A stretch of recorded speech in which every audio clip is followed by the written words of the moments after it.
everybody. PK Much here. I am the founder of LiisBeth Media and caretaker of the Feminist Enterprise Commons, and this is my February 2022 viewpoint. This month, I'm thinking a lot about who proudly identifies as an entrepreneur and who doesn't. Have you ever noticed that almost no one, not even entrepreneurs in your program, entrepreneurs you know and love and are proud to be associated with, writes entrepreneur on their business card or in their LinkedIn profile? Not even I do that. I don't have that on my business card. Instead, we say things like CEO or president.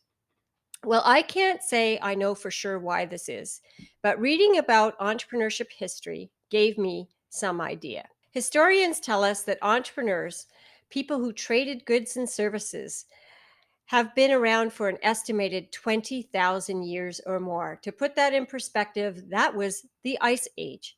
But while entrepreneurs of all genders existed throughout history, they were not always admired and celebrated like they are today. They were considered to be bottom feeders, for example, in Japan. In medieval feudal societies defined by land ownership, they typically ranked just above the slave or serf. And of course, were below artisans, warriors, clergy, noblemen, and of course, royalty. Nobody put entrepreneurship on their business card then either.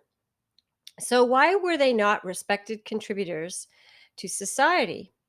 One possibility is that kings, rulers, and nobles who ran the show likely didn't want to have a lot of indie income earners running around. In an economy based on slavery and serfdom, too many indie income earners or entrepreneurs out on their own might cause unrest. For that reason, entrepreneurship had to be culturally and socially suppressed. The church, often in cahoots with kings, basically helped them out.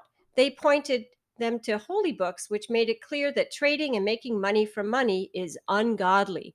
Good people, heavenly bound people, prayed to God and stayed happy as indentured warriors, slaves, and serfs. The funny thing about this effort was the fact that still, even in those times, there were millions of war refugees and oppressed peoples who were cut off from making an approved living due to racism, citizenship, ethnicity, classism, castes, and sexism. These folks had no choice but to become entrepreneurs to survive. If you took a picture of Western entrepreneurs in those times, you would likely see a very diverse, mostly non white, non Christian group of people. A few hundred years and wars later, around the 1800s and onwards, capitalism eventually replaced feudalism. And you might say that was a good thing. That's when things started to really shift for entrepreneurs. Now, entrepreneurs, still a pretty small segment of the overall population and the economy compared to the number of farmers, slaves, and increasingly waged workers, became kind of cool. Capitalism, entrepreneurs, cool. Suddenly, there are all kinds of entrepreneurs, merchants, artisans, inventors, adventurers, pirates, implementers, opportunists, and builders of new enterprises, big and small. Capitalism meant you didn't have to come from money or be a landholder to make money and attain social status. Fast forward a few more decades now, entrepreneurship actually even became a legitimate professional pursuit. In fact, the first entrepreneurship course on the planet was offered in North America by the University of Michigan in 1927, followed by Harvard in the 1940s. Entrepreneurs were now seen in a positive light: hardworking, self reliant mavericks. Mothers may have even said, "Go and be an entrepreneur, dear." By the 1990s, at the height of the capitalist expansion, neoliberalism, deregulation, global trade, and with the advent of the digital age, entrepreneurship took on a whole new meaning. For the first time in history, billions could be made by entrepreneurs relatively fast. With the system at their side, individual entrepreneurs and their investors could now become more powerful financially, culturally, and politically than democratically elected governments and the GDP of small countries, seemingly overnight. In less than 200 years, entrepreneurs have moved from the bottom of the social hierarchy to the very top. Now, not surprisingly, today everyone wants to be one. Entrepreneurship education, training, and startup ecosystems, centers, and supports to deal with the demand were established in every city and town. Entrepreneurship today is very much an industrial complex. But now it's 2022. The planet is dying. Inequality has never been this extreme in the history of humanity, and political unrest is growing. And hey, let's be real, entrepreneurs are in part to blame. People today increasingly associate entrepreneurship with exploitation, unearned privilege, patriarchy, bro culture, whiteness, tax evasion, lawlessness, greed, environmental destruction, the promotion of unnecessary consumerism, value extraction and hoarding of that value, and modern day colonialism, aka the billionaire bid to colonize other planets. Sure, entrepreneurial work resulted in many awesome, important innovations. I don't want to discount that. But in the process, they also aided and abetted social and environmental ruin, which we are living through today.